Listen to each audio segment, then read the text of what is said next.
saya Rizky Hamonangan Lubis, Jabatan Analis Ketahanan Ekonomi dari Badan Kesatuan Bangsa dan Politik Kabupaten Tapanuli Tengah.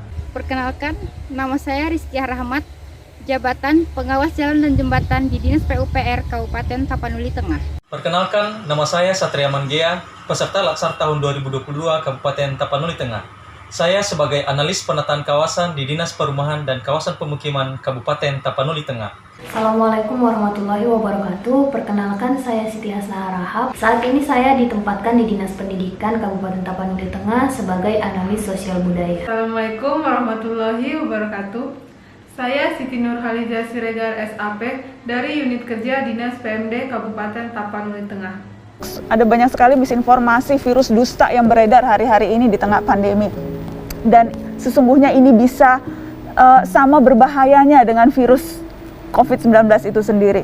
Kerap kali kalau kita lihat di media sosial, jadinya prihatin, campur kesal, campur gemas begitu, melihat begitu banyak komentar-komentar yang bertebaran, yang rasa-rasanya itu jelas-jelas karena mereka terpapar oleh virus dusta atau hoax yang begitu merajalela di tengah-tengah kita hari-hari ini. Sesungguhnya generasi Z nih, digital native atau anak-anak muda, itu kalianlah sebetulnya yang jauh lebih jago untuk memilih dan memilah informasi. Jadi jauh lebih tahan banting terhadap informasi-informasi hoax yang beredar di grup-grup WhatsApp itu. Tapi kerap kali saya tahu kalian males, ya nggak sih? Males berdebat, males harus beradu argumen, apalagi sama orang yang lebih tua, takut kualat gitu ya. Padahal sesungguhnya itu justru tanggung jawab kita untuk meluruskan berbagai informasi yang ada di WhatsApp itu gitu.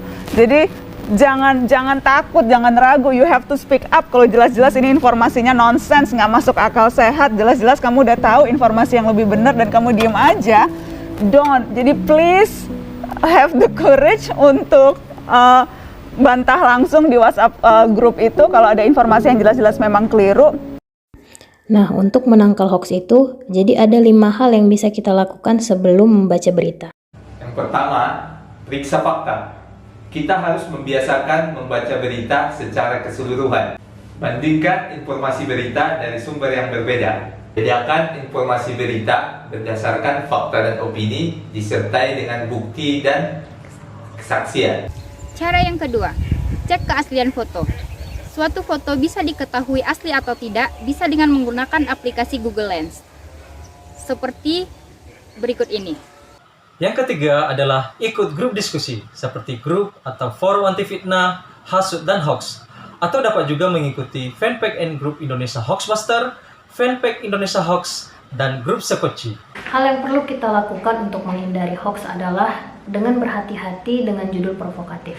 Jadi hoax ini memang sering kali ya menggunakan judul yang provokatif dan sensasional. Tujuannya untuk apa? Tujuannya untuk menarik pembaca atau pengunjung ke situs mereka sehingga meningkatkan views dan ranking dari website mereka itu. Lalu bagaimana sih cara kita membedakan antara judul berita yang hoax dengan judul berita yang asli kayak gitu? Kalau provokatif. Iya, memang provokatif. Tapi provokatif dalam hal ini berbeda dengan judul berita hoax yang biasanya ya kayak gitu. Provokatif di berita hoax kan biasanya itu mengarah ke arah negatif. Misalnya penggunaan kata-kata yang tidak masuk akal seperti viral, heboh, menggemparkan, menghebohkan, mengejutkan, yang kayak gitu yang membuat kita itu kayak memang mau mengklik-klik ini gitu. Sementara kalau memang judul berita yang asli itu dia tuh harus provokatif atau menarik dalam hal maksud, misalnya kita baca judul beritanya. Jadi kita bersemangat, kita ini memiliki inisiatif tertarik untuk membaca keseluruhan isi berita tersebut. Relevan maksudnya gimana sih? Jadi biasanya ya berita hoax itu antara judul sama isi berita itu berbeda kayak gitu. Jadi dia nggak relevan, nggak nyambung gitu. Jadi kalau ya berita yang asli itu yang tidak hoax adalah judulnya menyambung dengan isi beritanya. Mereka berkesinambungan. Jadi dengan kita membaca judul, kita paham mungkin secara umum apa dia permasalahannya atau apa beritanya atau apa faktanya. Waktu kita baca isi beritanya kita menjadi lebih paham kayak gitu. Sementara kalau misalnya hoax ya, kita baca judulnya kita udah tertarik nih baca hoax. Abis itu kita baca isi beritanya, apa sih? Kok nggak nyambung kayak gitu? Di judulnya apa, di beritanya apa kayak gitu. Mungkin fakta yang kita cari dari judulnya itu nggak ketemu di isi beritanya kayak gitu. Nah, sebagai contoh, misalnya ini berita yang ini ya. Ini kan disampaikan di sini tuliskan Vietnam tidak ada korban meninggal COVID-19 karena teh dan lemon kayak gitu. Ini beritanya disebar dari ini sih sebenarnya dari grup WA kayak gitu kan. Dari judulnya aja kita lihat ya, Vietnam tidak ada korban meninggal COVID-19 karena teh dan lemon.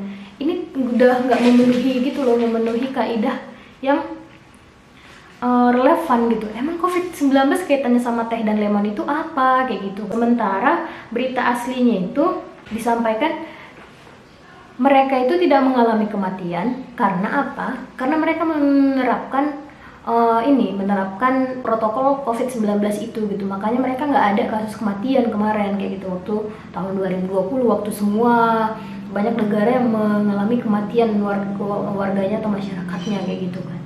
Jadi kita harus memang memperhatikan ya judul ini kayak masuk nggak sih di akal kita sebenarnya dari judul ini gitu. Kan nggak masuk akal, COVID-19 itu kan permasalahan virus. Emang bisa virus dimatikan cuma karena minum teh sama lemon doang? Kan enggak kayak gitu.